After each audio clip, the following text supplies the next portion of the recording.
कि मैं एक थोड़ा पीछे जाता हूँ। अभी सबने पीछे की बातें की है कि हमारी पहले क्या स्थिति थी, कैसे था। देश तो हमारा पहले से ही विश्व गुरु था और भारत के अंदर एग्रीकल्चर को हमेशा यही कहा गया, कृषि के अंदर कहते थे उत्तम खेती, मध्यम व्यापार और लास्ट में नौकरी।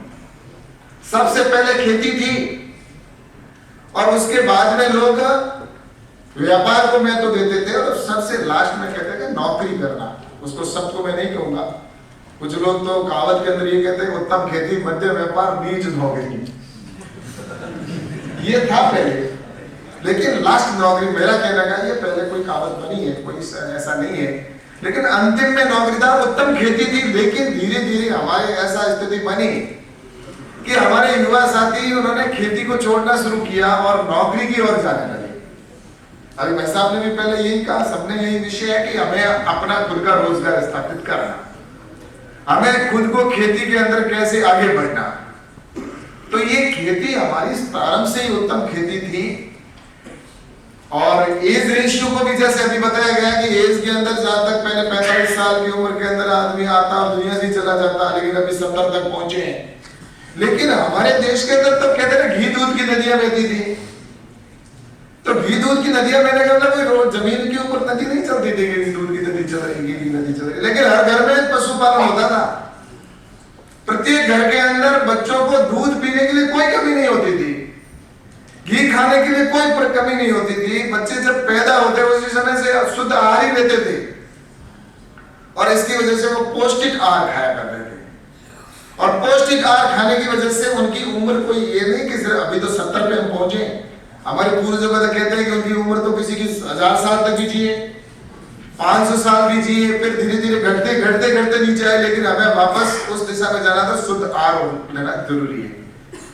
और शुद्ध आहार की बात आती है तभी मैं सोचता हूं कि निश्चित रूप से जैसा कि अभी आज पौष्टिक आहार हम सब लेना ही चाहते हैं, कौन स्वस्थ रहना नहीं चाहता।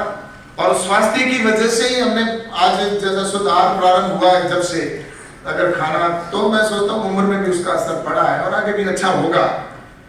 लेकिन एक बात मैं आपसे कहना चाहूंगा कि जब हम बात करते हैं कि हमारे देश के अंदर, जब मैं एग्री विजन की बात कर रहा हूं, हमारी सोच की बात करता हूं या राष्ट्रवादी विचारधारा की बात करता हूं, तो आज जिस तरह से प्रधानमंत्री आदरणीय नरेंद्र मोदी जी हर सेक्टर के अंदर जिस तरह से काम कर रहे हैं, चाहे वो किसी भी क्षेत्र के अंदर देख लो, उसमें एग्रीकल्चर भी शामिल है। आज एग्रीकल्चर के अंदर हो, चाहे इंफ्रास्ट्रक्चर की दृष्टि से हो या भारत जिस तरह से आत्मनिर्भर की हम बात कर रहे हैं, और आत्मनिर्भर का जब विषय आता है, अगर हम जैसा कि स्वावलंबी कृषि और हमारा आत्मनिर्भर भारत बने, तो भारत तो आत्मनिर्भर बनना कोई बड़ी मुश्किल नहीं है। लेकिन काम करने के लिए उसके अंदर एक विजन होना चाहिए और उसको काम को पूरा करने के लिए उसके अंदर दिल में एक इच्छा शक्ति होनी चाहिए। भारत 1947 के अंदर आजाद हुआ, लेकिन जापान 1945 में परमाणु बम गिरे जापान पे, 2 साल का डिफरेंस था। लेकिन 2 साल के डिफरेंस के बावजूद भी जापान ने इतनी तरक्की कर ली कि जापान आज दुनिया के दूसरे देशों के अंदर जाकर इन्वेस्टमेंट कर रहा है। मेड इन जापान की चीज, इलेक्ट्रॉनिक आइटम देखते हैं तो सबसे पहले हम उसको लेना पसंद करते हैं। घर घर में युवाओं को रोजगार देना प्रारंभ कर दिया। उस समय आजादी के तो उनके जस्ट जैसे ही आपने देखा होगा उनके ऊपर परमाणु बम गिरे, उन्होंने हिम्मत नहीं हारी, लेकिन उन्होंने, उनके जो शासक थे उस समय राष्ट्रवादी विचारधारा के थे। उन्होंने देश के प्रत्येक युवा को उस समय जापान में कह दिया कि हमारे लिए देश पहले, और उन्होंने देश के अंदर उन्होंने उस समय उस पर ध्यान दिया। उसकी वजह से जापान में जो लोग काम करते थे ना, उनकी भी थ्योरी क्या थी, वो राष्ट्रवादी विचारधारा का। जिस तरह से मैं बात कर रहा हूँ हमारे में किस तरह से इतना गैप रहने का कारण क्या रहा कि जापान के अंदर जो व्यक्ति उस समय कोई सर्विस भी करता था या कोई अपना दूसरा कोई कहीं पर नौकरी भी करता था, तो ऑफिस का टाइम 10 बजे का होता था, तो 10 बजे से शाम को 5 बजे का समय, तो वो रात को 8-8, 9-9 बजे तक काम करते थे। तो हिंदुस्तान के किसी व्यक्ति ने जाकर उनसे पूछा कि भाई तुम लोगों के तो 5 बजे ऑफिस का टाइम हो गया खत्म, अब तुम रात को 8 बजे क्या कर रहे हो? तब वहां के लोगों का ये जवाब होता था कि हम 5 बजे तक तो हमारे स्वयं के लिए और अपने पेट के लिए काम करते हैं, लेकिन बाकी के 4-5 घंटा एक्स्ट्रा काम करते हैं वो हमारे देश के लिए काम करते हैं। लेकिन हिंदुस्तान के अंदर इसका उल्टा होता। हिंदुस्तान में 3 बजे घड़ी देखना शुरू करते, 4 बजे ऑफिस से निकल जाते, 5 बजे कौन ऑफिस तो खाली मिलता था। भ्रष्टाचार का आलम, पहले से ये प्लानिंग हो कि कहां से मैं उसमें पैसा अपनी मेरी कहां से आंटी मालूम है, वो रहता था उसके दिमाग में। फाइलों को देरी करना, लेट करना, ये सिलसिला चलता।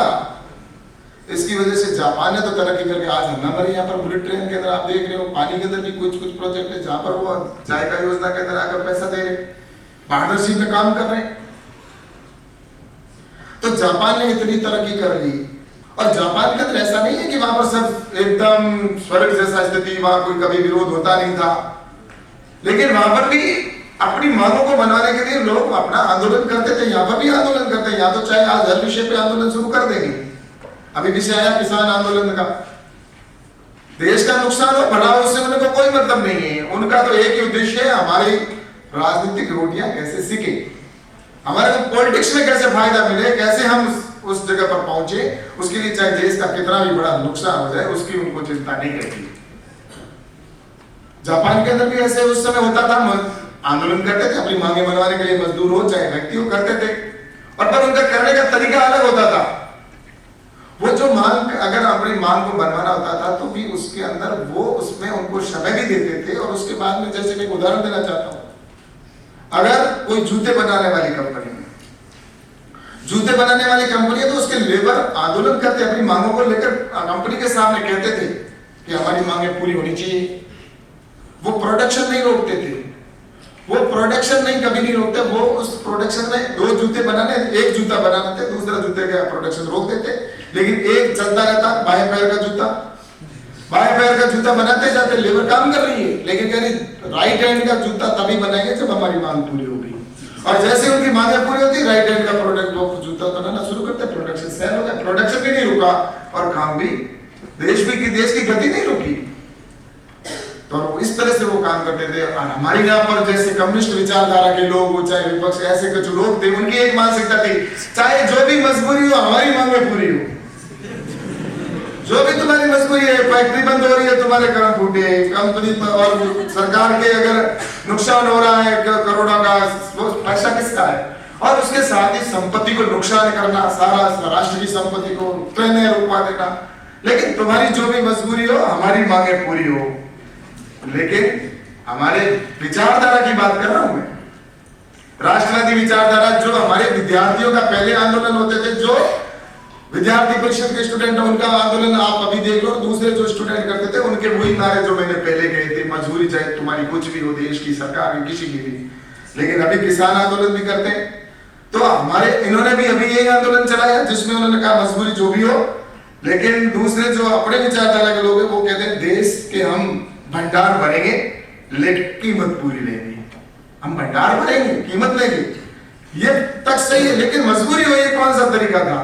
इस तरह से देश के अंदर संगठनों ने जिन्होंने काम किया, लेकिन आज एग्री विजन उस विचार पे चलने वाला नहीं है, एक राष्ट्रवादी विचारधारा पर चलने वाला है। हम सबको गर्व होता है, खुशी होती है कि हम ऐसे संगठन के साथी हैं और ऐसे संगठन के साथ हम खड़े हैं, और देश के प्रत्येक कोने के अंदर और सभी हमारे कॉलेजेस, यूनिवर्सिटी के अंदर हम विद्यार्थियों के जीवन में परिवर्तन करने के लिए, देश के कल्याण के लिए हम काम कर रहे हैं। और ऐसे में मैं आप सबसे कहना चाहूंगा कि हम सब आने वाले समय में जिस तरह से स्टार्टअप की योजना जापान ने उस समय कर दी थी, वो जो उस समय शुरू किया था प्रधानमंत्री नरेंद्र मोदी जी ने अभी स्टार्टअप योजना के तहत, कि हमारे स्टूडेंट जो नया कुछ करते हैं उनको हम कैसे सपोर्ट करें। आज लगभग 1 लाख के आसपास प्रधानमंत्री नरेंद्र मोदी जी के प्रधानमंत्री बनने के बाद इस देश के अंदर स्टार्टअप खड़े हो गए। एग्रीकल्चर के अंदर भी लगभग 8-10 हजार स्टार्टअप नए खड़े हो गए, जो एग्रीकल्चर के अंदर बहुत कुछ कर रहे हैं। और मैं आप सबसे आग्रह करना चाहूंगा कि सरकार की विभिन्न स्कीमें हैं, उसके माध्यम से हम कैसे आने वाले समय में खुद का रोजगार खड़ा करें।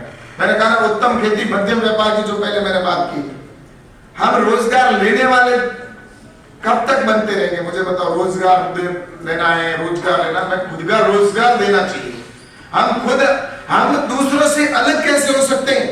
एक गांव में किसान है जो जिसने शिक्षा प्राप्त नहीं की, ऐसे ऐसे हमने अवार्ड दिए हैं जिनको बहुत कम एजुकेशन या शिक्षा भी प्राप्त नहीं की, लेकिन उसके बावजूद भी गांव के अंदर नहीं, पूरे क्षेत्र के अंदर नहीं, देश के अंदर उदाहरण बना हुआ खड़ा है। वो खुद का अपना शीट तैयार कर रहा है, अपनी वैरायटी अलग से। जिसने कभी एग्रीकल्चर की एबीसीडी नहीं पढ़ी, मतलब उसने प्रैक्टिकल तो किया, लेकिन कहीं कॉलेज यूनिवर्सिटी में जाकर उसने एजुकेशन प्राप्त नहीं किया, लेकिन आज वो डेयरी के सेक्टर के अंदर बहुत अच्छी लगभग 1000-1500 गायों का पालन कर रहा है, 2000 गायों का 1 करोड़ 2 करोड़ की इनकम कमा रहा है। ऐसे ही वो जिस तरह से प्रेसिशन एग्रीकल्चर की खेती कर रहा है, ऐसे मैंने कई हमारे युवा साथियों को देखा मैंने, या ऐसे जो जिस तरह से नई टेक्नोलॉजी के साथ में गांव में खेती कर रहा है, जिसने कभी एजुकेशन प्राप्त नहीं की। लेकिन क्या हमारे माँ बाप ने हमें यहाँ पर भेजा, हमें इतना ज्ञान प्राप्त हो गया, हमने 4 साल 5 साल 10 साल एग्रीकल्चर के अंदर काम करने के बाद भी अगर हम जाकर उनसे अलग होकर अगर वहां पर उदाहरण नहीं बन सकते, तो मैं सोचता हूं कि इस एजुकेशन का कोई फायदा ज्यादा नहीं है। स्वयं के लिए तो आप करोगे, एजुकेशन प्राप्त करने के बाद आप कॉलेज में निकलने के बाद अपना कोई किसी फैक्ट्री किसी कंपनी के अंदर जाकर रोजगार प्राप्त कर लोगे, नौकरी करेंगे,